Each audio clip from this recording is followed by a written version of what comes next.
বারাসাত সংসদীয় এলাকার মানুষকে ধন্যবাদ জানাবো এবং আমার নেত্রী মমতা বন্দ্যোপাধ্যায় এবং অভিষেক বন্দ্যোপাধ্যায় সর্বভারতীয় তৃণমূল কংগ্রেস সাধারণ সম্পাদককে ধন্যবাদ জানাবো। নতুন করে কি ভাবনা আছে বারাসাতের জন্য?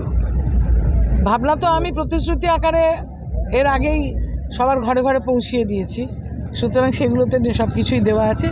এবারে কাজ হবে মানুষের চাহিদা মতো এবং নাগরিক সমিতির যারা বিভিন্ন ওয়ার্ডে আছে তাদের চাহিদা মতো, কেন আমাদের কাজ সব হয়ে গেছে, কিন্তু উন্নয়নের কাজ সবটাই হয়ে গেছে। হ্যাঁ, কি আছে উন্নয়নের কাজ? অ্যাকচুয়ালি কিছু নেই, কেননা যেগুলো মানুষ ভাবতে পারে না সেই কাজও এখানে হয়েছে সংসদীয় এলাকায়। সারা পশ্চিমবঙ্গে মমতা বন্দ্যোপাধ্যায়ের জয় বা বলা যায় তৃণমূলের জয় চারিদিকে ঘটেছে, কি বলবেন কেন জয় হলো?